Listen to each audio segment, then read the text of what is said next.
Assalamualaikum warahmatullahi wabarakatuh. Sahabat kisah, hari ini saya akan menceritakan kisah seorang anak yang hidupnya yatim piatu. Pada suatu malam, datang sebuah keajaiban yang merubahnya ke kehidupan yang lebih baik dan terhormat. Keajaiban apakah yang sebenarnya terjadi? Sebelum menyimak kisah selengkapnya, saya sarankan untuk menulis sholawat kepada Nabi di kolom komentar. Semoga sholawat kita menjadi penolong kita kelak di padang mahsyar. Like dan subscribe channel ini sangat membantu menyebarkan kisah yang penuh hikmah ini dan semoga menjadi amal jariah. Kami doakan, semoga kalian mendapatkan rezeki yang barokah dan diberi kemudahan oleh Allah Subhanahu wa Ta'ala dalam menjalani kehidupan sehari-hari. Di sebuah sudut pinggiran kota, seorang anak laki-laki bernama Arya menjalani kehidupan yang sunyi dan penuh penderitaan. Di usianya yang baru 15 tahun, Arya telah kehilangan segalanya. Ayah dan ibunya meninggal saat ia masih kecil, meninggalkan Arya sendirian, tanpa sanak saudara yang peduli. Rumahnya, sebuah gubuk reot di pinggiran sungai yang kumuh menjadi saksi bisu kehidupan berat yang ia jalani setiap hari. Setiap pagi, Arya memulai harinya dengan berjalan kaki menyusuri jalanan kota yang berdebu. Ia membawa sebuah karung lusuh di punggungnya, mengumpulkan barang-barang bekas dari tempat sampah atau pinggir jalan. Hasil dari memulung itu, ia jual ke pengepul untuk mendapatkan uang. Namun, jumlahnya seringkali tak cukup untuk membeli makanan. Terkadang ia hanya mampu makan sekali sehari. Malam-malamnya sering ia habiskan dengan perut kosong ditemani suara derasnya air sungai di belakang rumah. Warga sekitar tampaknya tidak peduli pada keberadaan Arya. Mereka melihatnya sebagai beban seorang anak yatim piatu yang dianggap tak berguna. Anak-anak seusianya tidak mau bermain dengannya. Bahkan sering mengejeknya sebagai anak jalanan atau pemulung kotor. Orang dewasa pun lebih suka mengabaikannya. Sibuk dengan urusan mereka sendiri, Arya tumbuh dalam kesunyian dengan hanya dirinya sendiri sebagai teman. Di tengah kehidupannya yang sulit, Arya sering bertanya kepada dirinya sendiri, "Kenapa aku harus hidup seperti ini? Kenapa Tuhan mengambil ayah dan ibu dariku? Apa aku terlalu kecil untuk punya harapan?" Setiap malam ia berbaring di atas tikar tipis di lantai rumahnya yang berlubang, menatap langit-langit yang hampir runtuh dan menangis dalam kesunyian. Namun, meskipun hatinya dipenuhi kesedihan, ia tetap bertahan. Arya adalah anak yang tangguh. Meskipun hidup begitu keras padanya, ia selalu mencoba menjalani harinya dengan tabah. Ia berjalan keliling kota mencari barang-barang bekas meskipun lelah dan seringkali diejek oleh orang-orang di sekitarnya. Satu-satunya harapan yang ia miliki adalah hari esok yang mungkin akan lebih baik, meskipun ia tahu kemungkinan itu kecil. Pernah suatu kali Arya menemukan sepotong roti basi di tempat sampah. Ia memakannya tanpa berpikir panjang karena sudah 3 hari ia hanya makan nasi dengan garam. Namun saat itu seorang ibu datang dan memarahinya karena dianggap mencuri roti yang hendak diberikan untuk ayam-ayam peliharaannya. Arya hanya meminta maaf dan pergi dengan kepala tertunduk. Menyadari bahwa bahkan makanan sisa pun bukan haknya. Di balik penderitaannya, Arya masih menyimpan secercah harapan. Ia sering berdiri di depan sekolah memperhatikan anak-anak yang sedang bermain di halaman. Ia memandangi mereka dari kejauhan, membayangkan bagaimana rasanya memakai seragam sekolah dan belajar di dalam kelas. Ia ingin sekali bersekolah, membaca buku, dan belajar seperti anak-anak lainnya. Namun, ia tahu mimpinya itu hanya akan tetap menjadi mimpi. Bagaimana mungkin ia bisa bersekolah? Ketika untuk makan sehari saja, ia harus berjuang mati-matian. Suatu malam, hujan deras mengguyur tempat tinggalnya. Atap rumah Arya yang bocor membuat air menggenangi lantai tanah. Arya duduk meringkuk di sudut rumah, memeluk lututnya yang gemetaran kedinginan. Dalam hati, ia berdoa kepada Tuhan. "Tuhan, jika Engkau mendengar doaku, tolonglah aku. Aku tidak meminta banyak, hanya sedikit kekuatan untuk bertahan. Aku lelah hidup seperti ini, tapi aku tahu aku harus bertahan. Tolong jangan biarkan aku menyerah." Pagi harinya, seperti biasa Arya kembali mengais sampah. Ia berjalan menyusuri jalanan pinggir kota dengan langkah lemas membawa karung yang sudah setengah penuh. Namun hari itu hatinya terasa lebih berat dari biasanya. Ejekan kesepian dan rasa lapar yang terus-menerus menghantui hidupnya membuat Arya merasa begitu rapuh. Namun, ia tidak pernah berhenti berharap, meski ia sendiri tidak tahu apakah harapannya akan menjadi kenyataan. Hari-hari Arya adalah cerminan dari kesedihan yang mendalam. Namun di balik semua itu, ia tetap memiliki hati yang besar. Di tengah keterbatasannya, ia masih memiliki keinginan untuk menjadi lebih baik untuk bertahan meskipun hidup terus-menerus mengujinya. Bagi Arya, setiap pagi adalah awal baru untuk berjuang, meskipun ia tahu malam berikutnya akan tetap diisi oleh kesendirian dan tangis yang sama. Matahari bersinar terik. Hari itu, seperti biasa, Arya memulai harinya dengan memulung. Ia membawa karung lusuh di punggungnya menyusuri jalanan-jalanan pinggir kota yang ramai.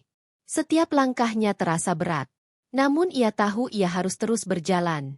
Rasa lapar yang mulai terasa sejak pagi ia abaikan karena ia sudah terbiasa menahan rasa itu. Siang itu, langkah Arya membawanya ke depan sebuah sekolah dasar. Ia sering memulung di sekitar tempat itu karena tempat sampah sekolah biasanya berisi botol-botol plastik yang masih layak dijual. Namun, ada hal lain yang selalu menarik perhatian Arya di tempat itu. Ia suka memandangi anak-anak yang sedang bermain di halaman sekolah dengan seragam rapi dan wangi mereka tampak begitu bahagia. Seolah tidak memiliki beban hidup. Arya berdiri di pinggir pagar sekolah, memegang karungnya, dan memperhatikan mereka dari jauh. Ia membayangkan dirinya berada di antara mereka memakai seragam putih dan merah, duduk di dalam kelas, belajar membaca dan menulis. Namun kenyataan hidupnya berkata lain. Mimpinya untuk bersekolah sudah lama terkubur. Ketika Arya sedang asyik memandangi anak-anak itu, beberapa dari mereka mulai memperhatikannya. Awalnya mereka hanya melirik, lalu berbisik-bisik sambil tertawa. Tidak lama kemudian, salah satu anak laki-laki mendekat ke pagar dan berkata dengan nada mengejek, "Hei, lihat ada pemulung di sini." Anak-anak lain tertawa mendekat dan mulai mengejek Arya. "Kamu pasti lapar ya mau makan sampah?" teriak seorang anak perempuan sambil tertawa terbahak-bahak. Arya hanya diam mencoba tidak memperdulikan mereka. Tapi kata-kata mereka terus menusuk hatinya. Seorang anak laki-laki lain melempar sepotong kertas ke arah Arya sambil berkata, "Pergi sana pemulung kotor. Jangan berdiri di depan sekolah kami." Hati Arya terasa hancur. Ia menggigit bibirnya, berusaha menahan air mata yang mulai menggenang di matanya. Ia tahu tidak ada gunanya melawan atau menjawab mereka. Dengan kepala tertunduk, Ari memalingkan wajah dan berjalan pergi. Tawa anak-anak itu terus terdengar di belakangnya, membuat luka di hatinya semakin dalam. Arya berjalan tanpa arah. Kakinya membawanya ke tempat yang biasa ia datangi. Ketika hatinya terasa berat pinggiran sungai di dekat rumahnya. Tempat itu adalah satu-satunya tempat di mana ia merasa sedikit tenang. Di sana, suara gemericik air sungai dan angin yang berhembus lembut seringkali menjadi pelipur laranya. Ia duduk di bawah pohon besar di tepi sungai, memeluk lututnya, dan membiarkan air matanya mengalir deras. Tuhan, kenapa hidupku seperti ini? Apa salahku? Sampai aku harus menjalani hidup yang begitu berat. Arya berbisik di antara isak tangisnya. Di tengah tangisannya, ia memandang ke arah sungai yang mengalir dengan tenang. Ia merasa kecil dan tidak berarti di dunia yang luas ini semua orang mengabaikannya, mengejeknya, dan memperlakukannya seperti ia tidak ada. Sambil terisak, Arya menengadahkan tangannya ke langit dan berdoa. Ya Tuhan, jika Engkau mendengarku, aku mohon kuatkanlah hatiku. Jangan biarkan aku menyerah. Aku hanya ingin menjalani hidupku dengan damai. Kumohon beri aku kekuatan untuk terus bertahan. Setelah berdoa, Arya merasa sedikit lebih tenang. Ia bersandar pada batang. Pohon besar itu membiarkan angin menyapa. Wajahnya yang penuh air mata. Kelelahan ia pun tertidur di bawah pohon itu ditemani suara aliran sungai yang menenangkan. Hari mulai berganti malam dan udara menjadi semakin dingin. Namun Arya tetap tertidur dengan lelap seolah ingin melupakan semua kesedihan yang ia rasakan. Di bawah langit malam yang berbintang, Arya bermimpi tentang kehidupan yang lebih baik. Sebuah kehidupan di mana ia tidak lagi merasa lapar, kesepian, atau diejek oleh orang lain. Ketika ia terbangun malam telah larut cahaya bulan menyinari wajahnya yang masih terlihat lelah. Ia bangkit perlahan dan mulai berjalan kembali ke rumah kecilnya. Perasaan sedih masih menghantui hatinya. Namun ia tahu ia harus kembali ke rumah dan bersiap untuk menghadapi hari esok yang mungkin sama beratnya. Namun ia tidak tahu bahwa malam itu akan menjadi titik awal dari perubahan besar dalam hidupnya. Sesuatu yang tak pernah ia bayangkan akan segera terjadi, membawa harapan baru ke dalam hidupnya yang penuh kesedihan. Malam telah larut ketika Arya berjalan pulang menuju rumah kecilnya, di pinggiran sungai. Suasana sudah sepi. Hanya terdengar suara serangga dan desiran angin malam. Tubuhnya lelah setelah seharian memulung. Ditambah lagi hatinya yang masih terluka akibat ejekan anak-anak di depan sekolah tadi siang. Namun ia berusaha menepi semua itu meskipun langkahnya terasa begitu berat. Di tengah perjalanan, Arya melihat seorang nenek tua yang duduk bersandar di pinggir jalan. Tubuh nenek itu terlihat kurus dengan pakaian yang compang-camping. Wajahnya yang keriput tampak letih dan ia memandang sekitar dengan tatapan lemah. Ketika Arya mendekat, nenek itu menoleh dan berkata dengan suara pelan. "Nak, apakah kamu punya makanan? Nenek belum makan sejak siang?" Arya berhenti di tempat memandangi nenek itu. Dengan rasa iba, ia tahu persis bagaimana rasanya kelaparan di kantongnya. Ia hanya memiliki sebungkus nasi yang ia sisihkan untuk makan malam. Itu satu-satunya makanan yang ia miliki sejak pagi. Namun, melihat kondisi nenek itu, hati Arya tergerak. Ia mengeluarkan nasi bungkus itu dari kantongnya, lalu menyerahkannya kepada sang nenek sambil berkata, "Ini Nek, saya cuma punya ini. Semoga bisa mengganjal perut." Sang nenek memandang Arya dengan mata berkaca-kaca. "Terima kasih. Nak, kamu sangat baik. Semoga Tuhan membalas kebaikanmu," ucapnya dengan suara bergetar. Ia menerima nasi bungkus itu dengan tangan gemetar lalu mulai memakannya. Perlahan Arya tersenyum kecil. Meskipun dalam hatinya ia tahu ia harus tidur dengan perut kosong malam itu. Namun, rasa puas karena bisa membantu seseorang yang lebih membutuhkan membuat hatinya sedikit hangat. Setelah memastikan nenek itu baik-baik saja, Arya melanjutkan perjalanannya menuju rumah. Sesampainya di depan rumah, langkah Arya terhenti. Ia terkejut melihat sesuatu yang tidak biasa. Tepat di depan pintu rumah kecilnya, ada seekor buaya putih besar yang sedang berbaring. Dengan tenang, buaya itu tampak tidak mengancam. Namun, ukurannya yang besar membuat Arya ragu untuk mendekat. Dengan hati-hati, Arya memandang buaya itu dari kejauhan. Ia merasa aneh karena buaya seperti itu tidak pernah terlihat di sungai sebelumnya. Ketika Arya mencoba melangkah lebih dekat, tiba-tiba buaya itu bersinar dengan cahaya hijau terang menerangi sekelilingnya. Arya menutup matanya karena silau, dan ketika ia membukanya kembali, buaya putih itu telah berubah menjadi sesosok wanita. Cantik. Wanita itu mengenakan gaun panjang berwarna putih dengan rambut hitam yang terurai indah. Wajahnya bersinar lembut memancarkan keanggunan yang luar biasa. Arya terkejut dan mundur. Beberapa langkah. "Kamu siapa?" tanya Arya. Dengan suara gemetar. Wanita itu tersenyum lembut dan berkata, "Jangan takut Arya. Aku adalah Ratu Buaya Putih. Aku datang dengan niat baik, tidak perlu khawatir." Arya masih bingung dan tidak percaya dengan apa yang dilihatnya. "Maaf Ratu Buaya Putih. Kenapa Anda datang ke sini?" tanyanya penuh kebingungan. Sang ratu mendekat perlahan lalu berkata, "Tadi aku menjelma menjadi nenek tua yang kamu temui di jalan. Aku ingin menguji hatimu. Arya, aku tahu kamu sendiri belum makan dari pagi, tapi kamu tetap memilih memberikan makananmu kepada orang lain. Kamu adalah anak yang berhati mulia dan aku sangat menghargai kebaikanmu." Arya terdiam. Ia masih sulit memahami apa yang terjadi. Tetapi kata-kata sang ratu membuatnya merasa hangat. "Aku ingin berterima kasih atas kebaikan hatimu Arya," lanjut sang ratu. Ia mengangkat tangannya dan tiba-tiba sebuah peti kecil berwarna emas muncul di depannya. Sang ratu menyerahkan peti itu kepada Arya.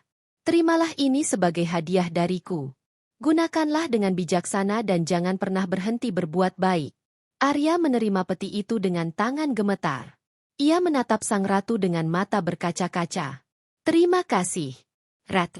Saya tidak tahu harus berkata apa," ucapnya lirih. Sang ratu tersenyum lagi dan berkata, "Kamu tidak perlu berterima kasih. Hiduplah dengan baik. Arya, jadilah cahaya bagi orang lain. Meskipun hidupmu sendiri penuh kesulitan." Setelah berkata demikian, tubuh sang ratu perlahan memudar, berubah menjadi cahaya hijau yang menghilang di udara malam. Arya berdiri terpaku di tempat, masih memegang peti kecil emas itu. Setelah beberapa saat, ia membuka peti itu dengan hati-hati. Matanya terbelalak ketika melihat isinya, kepingan emas berkilauan dan lembaran uang yang tersusun rapi. Air mata mengalir di pipinya. Ia berlutut dan memanjatkan doa. "Ya Tuhan, terima kasih. Terima kasih telah mendengar doaku. Terima kasih atas semua ini. Malam itu Arya merasakan sesuatu yang belum pernah ia rasakan sebelumnya. Harapan yang nyata untuk pertama kali dalam hidupnya. Ia percaya bahwa masa depannya akan berubah menjadi lebih baik. Keesokan paginya, mentari menyinari wilayah kecil itu dengan hangat. Arya bangun lebih awal dari biasanya. Semalaman ia tidak bisa tidur. Pikirannya dipenuhi oleh peristiwa ajaib yang terjadi malam sebelumnya. Peti kecil berisi emas dan uang itu masih ada di sudut kamarnya yang sederhana. Ia terus memandanginya, masih merasa seperti bermimpi. Namun, Arya sadar bahwa ia tidak boleh menyia-nyiakan anugerah ini dengan hati-hati. Ia mengambil sebagian uang dari peti tersebut dan pergi ke kota untuk membeli makanan. Ini adalah pertama kalinya dalam hidupnya ia membeli makanan dengan cukup uang. Biasanya ia hanya bisa membeli sisa-sisa makanan yang paling murah. Namun, pagi itu, Arya membeli nasi, lauk, dan sedikit sayuran. Ketika sedang makan di depan rumah kecilnya, Arya mulai memikirkan rencana ke depan. Uang ini tidak boleh hanya dipakai untuk diriku sendiri, pikirnya. Ia ingin memanfaatkan berkah ini dengan bijak, seperti pesan yang disampaikan oleh Ratu Buaya Putih. Dengan uang yang ia miliki, ia memulai usaha kecil-kecilan di pinggir jalan terminal. Ia membuka warung sederhana yang menjual makanan dan minuman. Meskipun kecil, warung itu mulai menarik perhatian warga sekitar. Mereka yang sebelumnya tidak peduli padanya, kini mulai datang untuk membeli dagangannya. Arya, makananmu enak sekali, puji seorang ibu yang menjadi pelanggan tetapnya. Terima kasih, Bu, jawab Arya dengan senyum ramah. Lama-kelamaan, warung kecil Arya mulai dikenal banyak orang. Ia mulai mendapat keuntungan yang cukup untuk hidup dengan lebih layak. Namun, Arya tidak lupa pada masa lalunya. Setiap minggu ia menyisihkan sebagian penghasilannya untuk membantu mereka yang membutuhkan. Di desa itu ada seorang janda tua yang tinggal sendirian di gubuk kecil. Arya sering datang membawakan makanan dan uang untuknya. Ketika janda itu bertanya kenapa Arya begitu baik kepadanya, ia hanya menjawab, "Saya pernah berada di posisi seperti ibu. Saya hanya ingin membantu." Keberhasilan dan kebaikan hati Arya mulai membuat warga desa melihatnya dengan cara yang berbeda.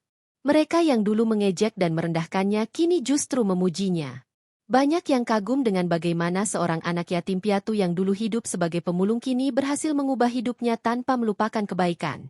Namun, tidak semua orang merasa senang dengan keberhasilan Arya. Beberapa orang yang iri mulai menyebarkan gosip mengatakan bahwa kekayaan Arya berasal dari cara yang tidak wajar. Mungkin dia menemukan harta karun kata seseorang. Atau dia menggunakan ilmu hitam, tambah yang lain. Mendengar gosip itu, Arya hanya tersenyum. Ia tahu bahwa tidak semua orang bisa menerima perubahan dengan hati lapang. Namun, ia tidak membiarkan hal itu mengganggu hidupnya. Ia tetap menjalani hari-harinya dengan bekerja keras dan membantu orang lain. Hari demi hari berlalu dan kehidupan Arya semakin membaik. Ia tidak lagi dipandang sebelah mata oleh warga. Bahkan anak-anak yang dulu sering mengejeknya kini menghormatinya. Banyak di antara mereka yang datang ke warungnya untuk membeli makanan dan Arya melayani mereka dengan senyum tulus. Suatu hari, ketika Arya sedang duduk di depan rumahnya yang kini jauh lebih nyaman, ia merenung tentang perjalanannya. Ia teringat bagaimana ia dulu sering menangis di pinggir sungai, bertanya kepada Tuhan mengapa hidupnya begitu sulit. Namun sekarang ia sadar bahwa semua penderitaan itu adalah bagian dari perjalanan hidupnya. Tuhan telah menjawab doaku, pikirnya. Tapi aku juga harus terus berusaha dan berbuat baik. Semua ini bukan hanya untuk diriku, tapi juga untuk orang-orang di sekitarku. Di malam yang tenang itu, Arya kembali berdoa. Ia mengucap syukur atas segala berkah yang telah diberikan kepadanya dan memohon agar hatinya tetap rendah hati. Meskipun hidupnya telah berubah di dalam hatinya, Arya tahu bahwa kebaikan adalah kunci dari semua yang ia miliki sekarang. Hari-hari berat sebagai pemulung telah berakhir. Namun Arya tidak pernah melupakan masa lalunya. Baginya, masa lalu adalah pengingat bahwa hidup tidak selalu mudah. Tetapi dengan keteguhan hati dan kebaikan, segalanya bisa berubah. Tahun-tahun berlalu dengan cepat. Kini Arya telah berusia 22 tahun. Hidupnya jauh berbeda dibandingkan ketika ia masih seorang pemulung yatim piatu. Warung kecil yang dulu ia bangun dengan susah payah kini berkembang menjadi usaha yang cukup besar. Banyak orang dari komplek lain sengaja datang untuk mencicipi makanan di warung Arya yang kini telah menjadi restoran kecil di pinggir terminal. Namun, meskipun kesuksesan telah diraih, Arya tetap menjadi pribadi yang rendah hati. Ia tidak pernah sombong atau lupa diri. Ia sering beramal membantu warga yang membutuhkan dan memastikan bahwa keberhasilannya tidak hanya dinikmati sendiri, tetapi juga menjadi berkat bagi orang lain. Di tengah kehidupannya yang semakin baik, Arya juga menemukan seseorang yang mengisi hatinya. Ia bertemu dengan seorang gadis sederhana bernama Mela yang bekerja sebagai guru di PAUD. Mela bukan hanya baik hati, tetapi juga penuh pengertian dan selalu mendukung Arya setelah beberapa waktu saling mengenal. Mereka memutuskan untuk menikah. Pernikahan Arya dan Mela diadakan secara sederhana, dihadiri oleh warga sekitar yang dulu pernah memandang rendah Arya. Kini mereka semua menghormati dan mengagumi Arya, bukan hanya karena kesuksesannya, tetapi juga karena hatinya yang selalu peduli pada orang lain. Setelah menikah, Arya dan Mela melanjutkan hidup bersama, menjalankan usaha mereka, dan terus berbuat baik kepada sesama. Arya tidak pernah melupakan pesan Ratu Buaya Putih yang memberinya anugerah di malam yang ajaib itu. Kebaikan adalah kunci dari semua kebahagiaan yang ia miliki sekarang. Ketika melihat ke belakang, Arya sering teringat masa-masa sulitnya. Ia tahu bahwa semua kesedihan dan perjuangan itu telah membentuk dirinya menjadi seseorang yang kuat, rendah hati, dan penuh kasih di tepi sungai tempat ia dulu sering menangis. Kini Arya membangun sebuah taman kecil. Ia ingin tempat itu menjadi pengingat akan perjalanan hidupnya dari seorang pemulung yang kesepian, hingga menjadi seseorang yang dicintai dan dihormati oleh banyak orang. Setiap malam ketika Arya berdoa bersama istrinya Mela, ia selalu mengucap syukur kepada Tuhan dan mengenang malam ketika Ratu Buaya Putih memberinya harapan baru. Kini hidupnya dipenuhi kebahagiaan yang layak ia perjuangkan. Akhir cerita ini bukan hanya tentang keberhasilan, tetapi juga tentang bagaimana kebaikan hati dan ketulusan selalu membawa harapan meskipun di tengah kegelapan. Demikianlah kisahnya. Terima kasih sudah menonton, semoga terhibur dan dapat memetik hikmah dari kisah ini.